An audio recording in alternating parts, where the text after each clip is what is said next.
Hello, we are exploring the hardships the Chinese Exclusion Act brought to the Chinese people, as seen in the Joy Luck Club. Ian will be providing the facts about the Chinese Exclusion Act. Kevin will be exploring the self-identity problem, and Liam will be explaining the cultural conflict found in the book. Finally, I'll be closing it out at the end. For some historical context, in 1882, the Chinese Exclusionary Act was passed, prohibiting Chinese laborers from entering the United States for 10 years. During this time, Chinese immigrants who were already in the United States could not naturalize. For many years to come, many acts and bills were presented and passed to extend this act and oppress Chinese immigrants. Eventually, the Chinese immigration was reopened with the Magnuson Act, allowing only 105 visas annually. In the time frame of the book The Joy Luck Club, which took place during the 1940s all the way through the 1960s, the War Brides Act, Public Law 713, and the GI Fiancé Act were all passed.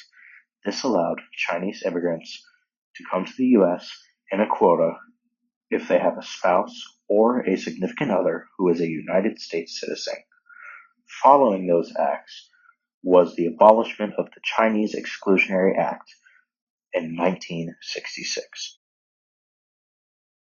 After the act, the Americans labeled Chinese immigrants as outsiders. This registration denied them citizenship, reinforced racial prejudice, and led to an ongoing identity crisis for generations of Chinese Americans.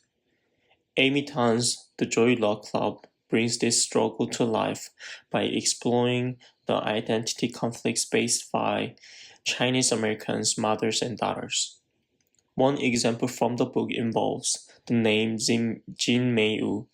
Like many daughters in the novel, she struggled to find her identity too Chinese for American and too American for China. Her dual name Jin Mei Anzun reflects her division's identity. These tensions between heritage and assimilation is a direct legacy of exclusionary policies that told Chinese immigrants they would never truly belong. The mothers in the Joy Luck Club carry the weight of their past, guiding their daughters to hold on to their roots. But the daughters raised in America feel torn, seeking independence while struggling to understand the culture they inherited.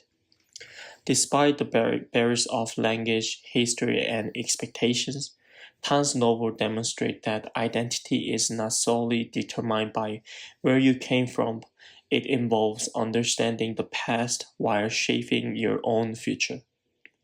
The Joy Luck Club reminds us that self-identity is a journey shaped by history, family, and the courage to embrace both. One of the central themes in the Joy Luck Club book is cultural conflict. This can be seen through the book from difference in values, expectations, and experiences, with the mothers holding on to traditional Chinese customs and ideals while their daughters are influenced by American culture.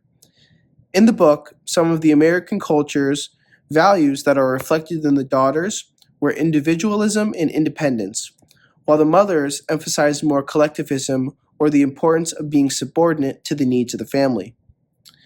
These can be seen in direct conflict with each other at times throughout the book. A great quote that sums this up is by Lindo Zhong, where she says, "I wanted my children to have the best combination, American circumstances and Chinese character. How could I know these two things do not mix?"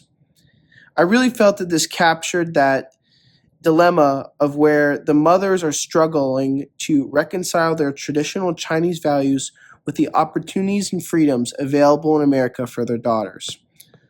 Another great example of cultural conflicts is in the quote, "My father proudly named her in her immigration papers Betty St. Clair, crossing out her given name of Zhu Yingying. And then he put down the wrong birth year, 1916 instead of 1914. So, with the sweep of a pen, my mother lost her name and became a dragon instead of a tiger.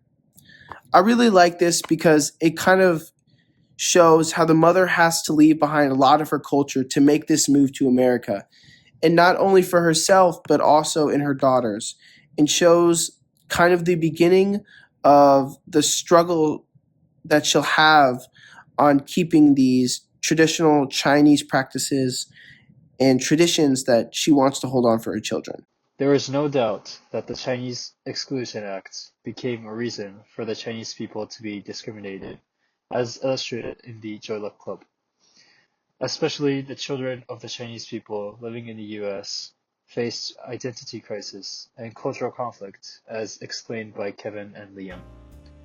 However, as the act changed and became no longer active, Chinese Americans have been playing a key role in the American society, founding large companies such as YouTube, Zoom, and DoorDash.